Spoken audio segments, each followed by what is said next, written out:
We're going to go ahead and finish off the regular season with the Notre Dame Fighting Irish taking on the Hergig University Hunters.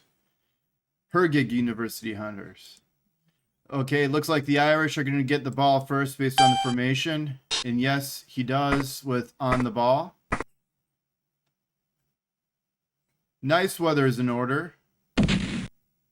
And it bounces just off away from him.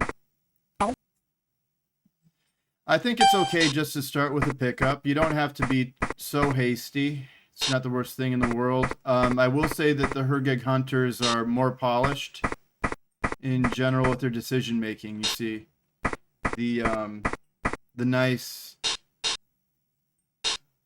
sort of two-step of disparity. That's what we call screening. And you have the soft little cages right here. He has a good backfield and a front field. He has to push through these guys more or less. Yeah, the wing right here is able to get hit, but still, in general, you have to push through a layer of protection before you get to the back.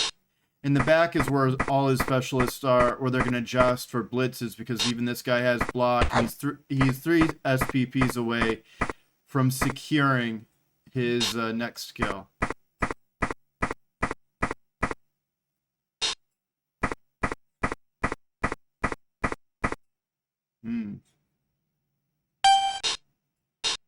And he's just going to finally tee off on stunties, I think. That's what's in order in general, is to bully the weak and make it so that the strong are isolated, which is a weakness in itself, right?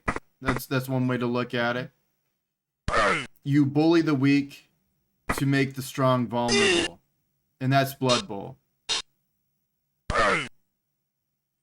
Very good. He pushes him off, so he's able to take a swing against this one or isolate the strong. He now has to have this one pop up in order to attack someone with block. It's not ideal, but, you know, skinks are slippery. So we'll see. I think he used his blitz but didn't quite blitz. I could be wrong. I think I heard a blitz sound. See if he blitzes this turn, because he's wish casting with that kind of. I know that he's a stunty. It's a 3+ times 2. It's a 60% chance times 2, which is lower than 60 because it's the logarithm. For a 60% chance to happen more than once, it isn't. You could look at it as two separate events of 60, but it's less likely to go consecutively. For instance, you have a 60% chance to be clear of cancer. Okay, think of it that way. But then you get cancer again and you're facing another 60% chance. When you think of it that way in a very negative sense, then you see how a logarithm has diminishing returns in terms of a positive result occurring again. Yeah. That's my spiel. And down he goes. The humans are more skilled than the Lizardmen, just because the humans have had more success on the field. It's not really the fault of the humans that they have more SPP, but it is a mismatch. And he can get rid of 2 players now in this turn. And now it is 7-5 on the field for Hergig University Hunters. Notre Dame Fighting Liz, the Fighting Irish, are not going to have a fun time tonight, because they have a chance of losing a defensive touchdown against the Hunters. The Hunters are an undefeated team. They really cannot be stopped. They are 3-0, 0 draws, 0 losses. It's going to be rough. I have to check something real quick. Okay, yeah. 3 wins, 0 losses. Just so you know. Oh, the same thing that I'm seeing is happening to you. I can fix this in a GIF if I shake it. Isn't that weird, what you just saw? I know that you guys saw it too. anyways, on with the match. It's something, probably an interaction with my recording software, my VR software, in conjunction with the client. Because I haven't experienced that with the recording software on its own. It's an interesting thing you just saw. I think the background was the were the standings that I was just checking, just to make sure that I was giving you accurate information. So hopefully it didn't give you any spoilers, right? Because I have a limited time to do these, I can only hope there's no spoilers, or because in general you saw a snapshot. I mean, if you pause, then it's like, well, it's not really a spoiler. You want to know the information, but of who wins, who loses, that sort of thing. But anyways, 3 dice. This is how you bully stunties. You get 2 tags and you blitz. Does that seem like an overcommitment? Maybe, but it makes removing them so much easier. Same thing with your big guys. You want to get 2 tags on a normal piece like this, and then you blitz with the big guy, or then you block with the big guy in the line of scrimmage. That's generally how you handle big guys when they're not tagging 2 people at once. And he does tag 2 people at once. I like seeing that. I do. He may as well score on this turn, but I don't think there's enough of a threat to force the score. I think he can tag with 2 people and genuinely not fear the big lizard in terms of tagging.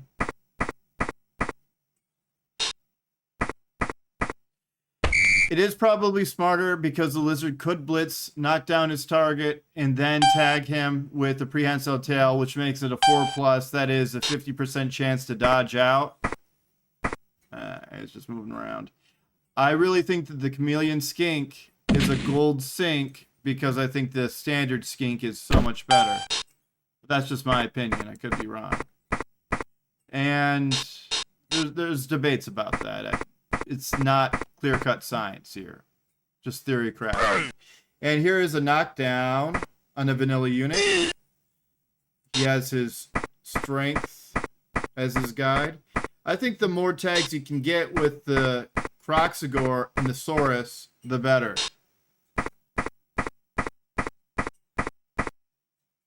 And just some nice billeting of positions here for the stunties. Not much you can really do, but move forward. Oh, maybe he should not have moved forward. It is turn 8. I was thinking that it was the second half. I've been doing that recently, assuming second half was happening. But, I mean, this is unnecessary, right? It's just putting these stunties vulnerable to getting bullied again. It's the way I see it. I mean, probably an alternative point of view, but tackle's just such a reaver of stunties. Takes away their essential quality of being able to dodge out, you know. And that is the first half. The Hergig Hunters are up 1-0 over the Notre Dame Fighting Liz. I think I was the only one that was able to keep them from shutting me out. I'm not going to check again because I think it ruined the recording in a little bit for a small bit of time. Yeah, I don't have time to redo that. This is a back-to-back competition. I have the other game loaded up and ready to go. So we just have to pause the video and get that client up and running for you guys after this game concludes. And you're seeing that you don't really encounter this in the SEC conference. Just the precision of what the Hergig Hunters pretty much do, right? Yeah, he got his tackle piece. It was worth a rush, he thinks, and it was. It is now 7-5 on the field for the Hunters.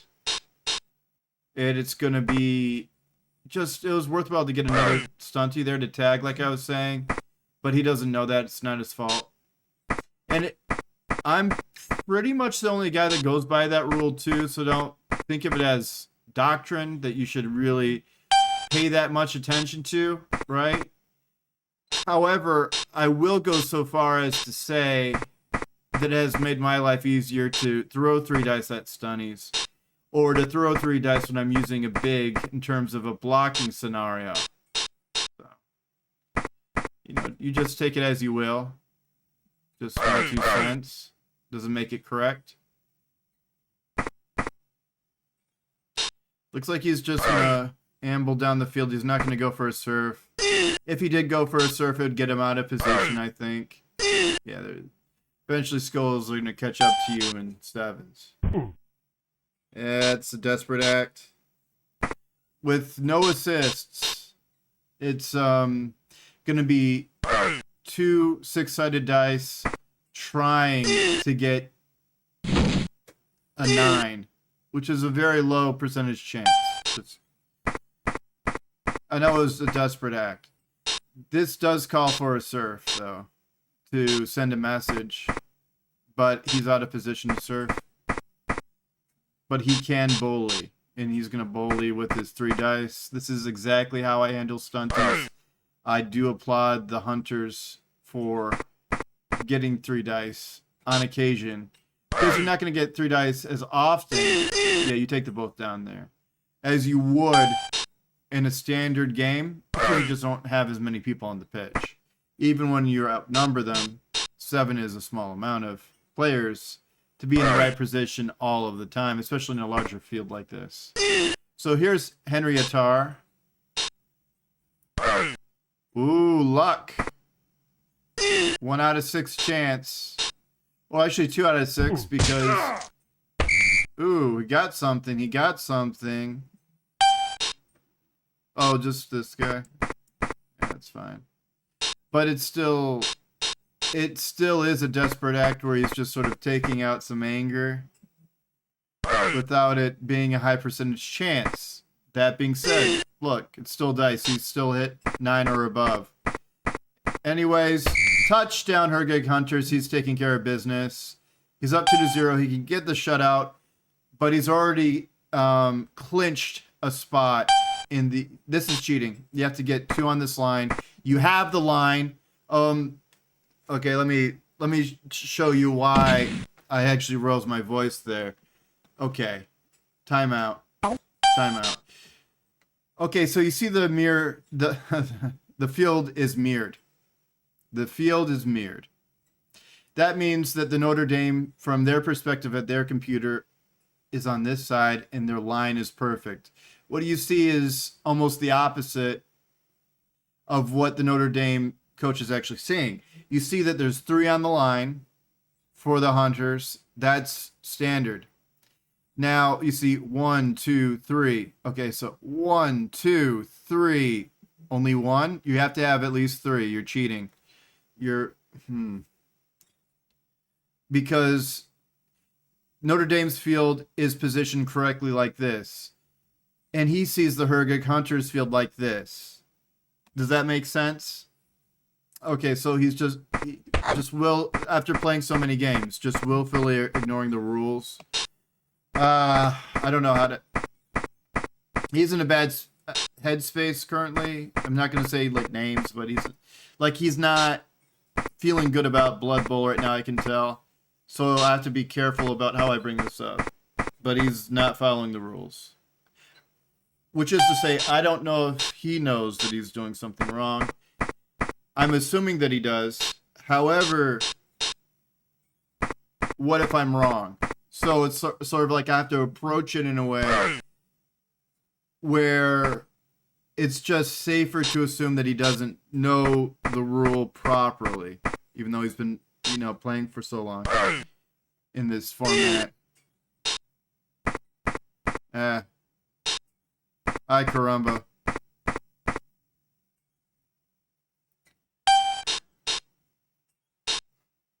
One of the joys of keeping a league running, but this is my baby, so I'll take care of it.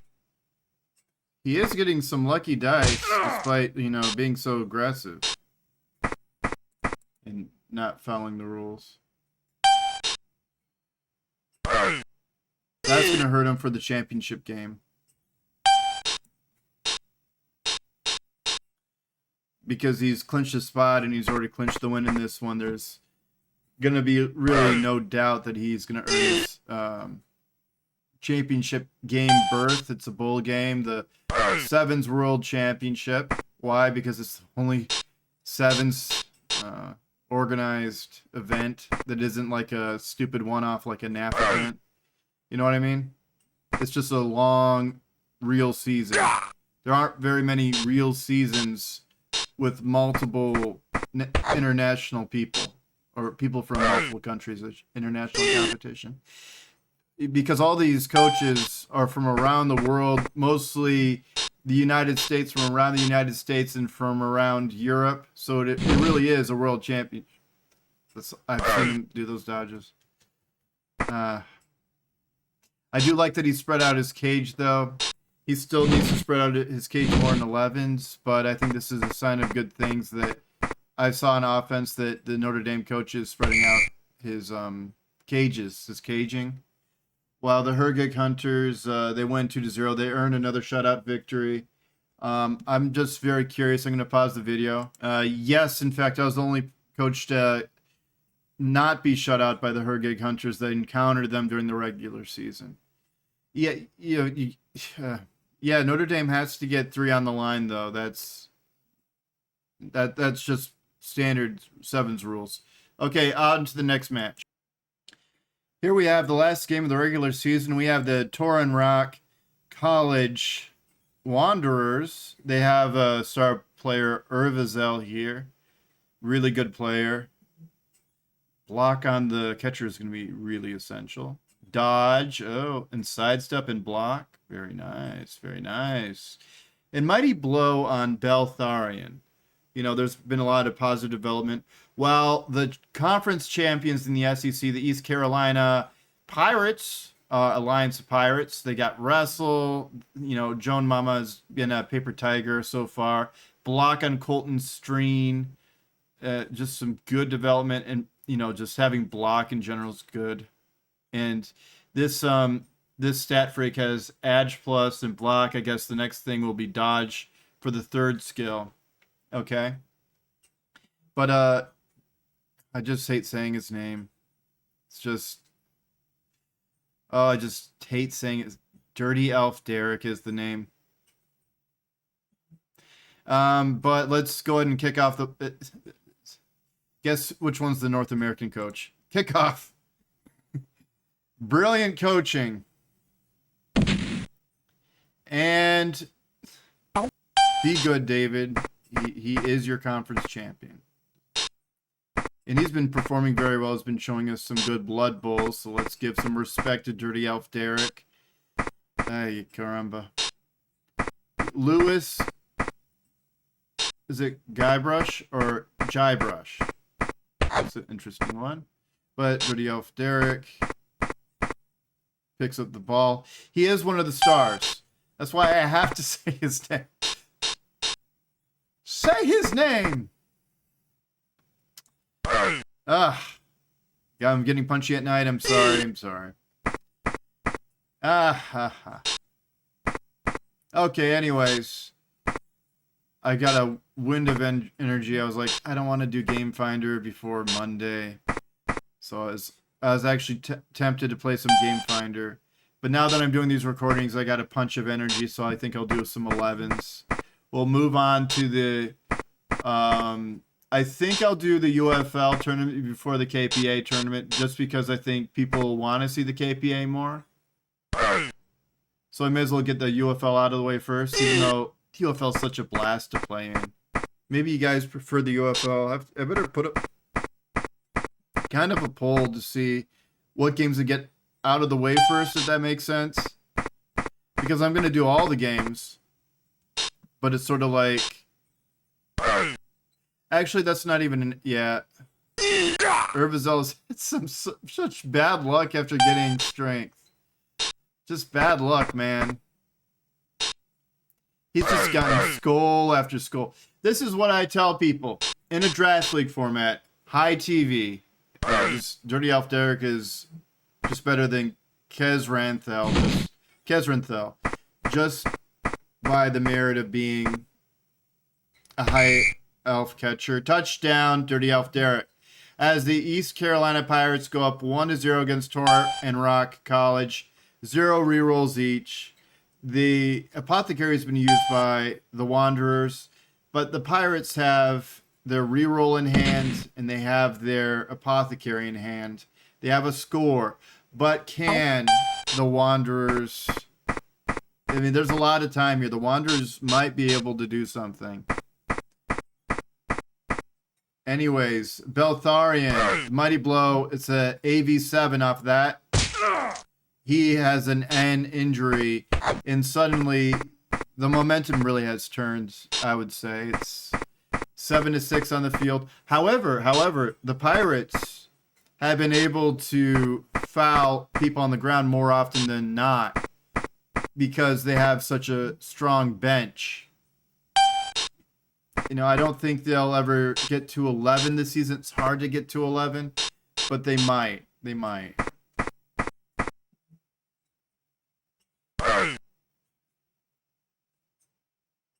Chooses to wrestle.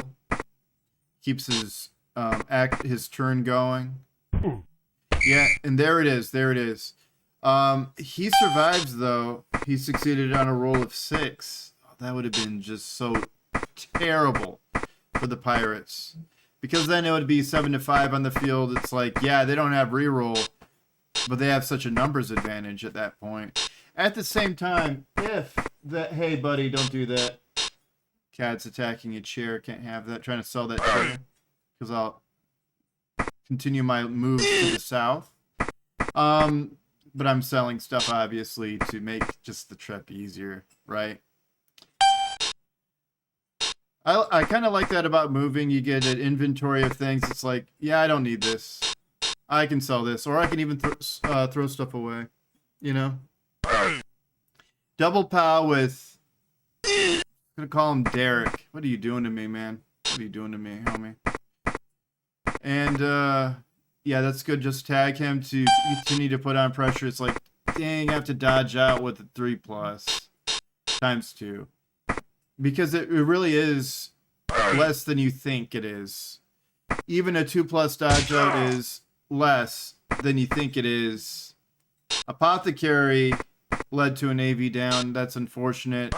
And now things are getting wrapped up very nicely for the Wanderers. I would go so far as to suggest that the Wanderers move slower down the field and they score on turn 8. Just to grind it out, because, you know, Derek, he can score in 2 turns. I would say score on turn 7. Because their turn 7 would already occur by then. And Derek is just hyper talented. You see that right there? Super prospect for the draft leagues. Although, I think that his team, the Darren Hill Prowlers, will, instead of giving a red shirt to Derek, they could give him a red shirt and really build him up powerfully. But my thought is, they could just add him to their roster prior to the Season 3 draft and have just an absolute ace on the field with Derek here. He surfs the ball. His drive has some life to it. Yeah, that was without dodge being procced. Yeah, wow. Oh, come on. Come on, Wanderers. You didn't earn that one. You did not earn that one. See, this is what I mean. Strength with block is necessary. Strength on its own, and I see this with the draft league teams. When you draft with strength alone in mind, without, you know, innate block like on a blitzer, people can work around strength 4 when push comes to shove. You know, the humans can adapt. You're not going to have a good one. But that's why this guy's just so amazing when you look at his strength 4. But his coaches just had just a terrible time using him, right? Oh boy. It's been a bad half for both teams. Yeah, surfing would have been difficult, but I think Derek could have done it. Anyways, it's just a push. He really can't do anything about this guy. And it's going to be, yeah, no reason to throw more dice. But he's going to do it. Oh my goodness, really? Really? Oh, really? And now he's knocked to the ground, and it's going to be a touchdown. Wanderers 1. East Carolina University Alliance of Pirates 1. Now, it's true. You're right. Toran Rock does have the ball, but the Pirates are very good. You saw how Derek was able just to jump over a downed player and pick up the ball and almost dash with it. While, you know, Toran Rock had to just will itself into the end zone at the very end there. That being said, you know, both coaches are great in this match. So you don't know what's going to happen with Toran Rock. Because bad dice can only flow for so long until good dice come, and there's your good dice. Mighty Blow makes it AV7, which means if you roll a 7, there's a chance that there's an armor roll. It's not that crazy with 2d6. So AV8 is not what it sounds like. You know, Blood Bowl tried to say that, you know, armor values make more sense now. No, they don't. Most, like, you know, RPG systems have, like, I was going to say armor value. I think it is armor value for D&D. And it's armor value or something similar for other D20 systems, where you have to get higher than that number, and everybody understands that. And people are going to, if they're going to play Blood Bowl, they're going to play a D20 system, if not Dungeons and Dragons, most likely, before they play a game like this. I hate to break it to you, GW. But it's such a small quibble. But it really is. GW just has some abnormal psychology in their business. The people that work for them are just so strange, I have to say. And it really comes out with their work. Morgan Thatch. Oh, really? You won the revolution in Britain. You really showed the Tories when you named a character Morgan Thatch. I bet they're shivering that you named... It's like, it's so abnormal. You know what I mean? Oh, you really showed them. You're a real revolutionary. Guy Fawkes was a revolutionary. You're not. You know what I mean?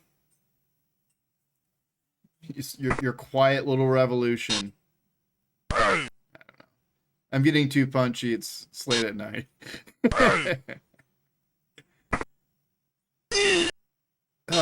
Just, you know, it's most annoying with their teams. With their, like, Underworld Alliance mess up, for instance. They're just... The original creator of Blood Bowl has since passed, unfortunately. You know, rest in peace. May you have many pepperonis. But the problem is that other people are touching this thing, and they're not as talented as him. They're not as talented as him. It's evident that they're not as talented as him. And, you know, it's better than them giving up. But it's just so evident. Just in terms of their balancing. I think that the local game master or the local dungeon master, they can balance better than the paid people at GW. And I'm not saying that everybody who DMs or GMs is brilliant. I'm just saying that we know what a good game in terms of balance looks like. And yes, you may say that it's an asymmetric system, but that's not the point. There's plenty of good asymmetric systems in wargaming and multiple things where you have troop quality and then the other person has more, or they have reinforcements at odd times or mechanics for that, where you might prefer to hammer the Scots as the English, right? Okay? In that board game. But the Scots have a really good chance to hammer you too. And in some games they will. You know what I mean? Where it really is...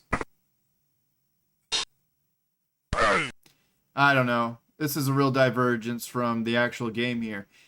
But they've had multiple chances like gnomes. Like gnomes, what a mess that's been. Corn is kind of a mess. That's another one of their creations, not the original creators. So you get a lot of these. I have a lot. And also, the original creator, truth be told, you know, the system of having guard stacking kind of ruins having other skills other than guard once you get past block. And now you can't surf this piece. However, it ends in a draw. See, this is when I... Yeah, there's no way they can score, unfortunately. Derek. Just the name makes me feel gross, for real. Really? Ugh.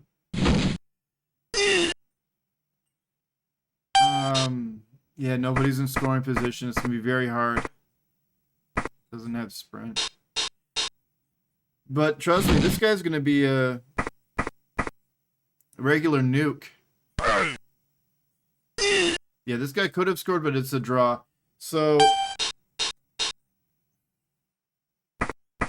yeah, just like these divergences where I criticize the name of a character.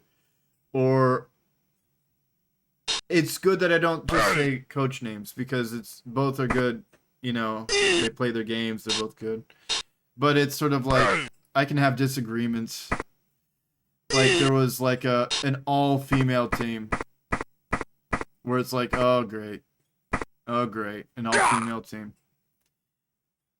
Where you know what I'm talking about if you know what I'm talking about. You gotta get on... Hey. What the... Oh, yeah. They're actually...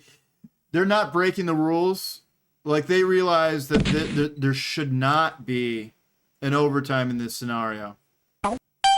There should not be an overtime in this scenario, so they're just...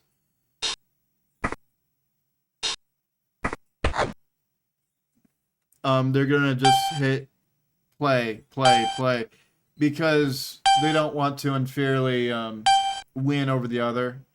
Because we now know that you have to put in multiple teams for there to be no overtime, even though I keep on ticking no overtime. I thought it was user error with the Utah Utes game, but as it turns out, you even if you do not tick overtime, it'll just assume that. And they did penalty kicks. That's annoying.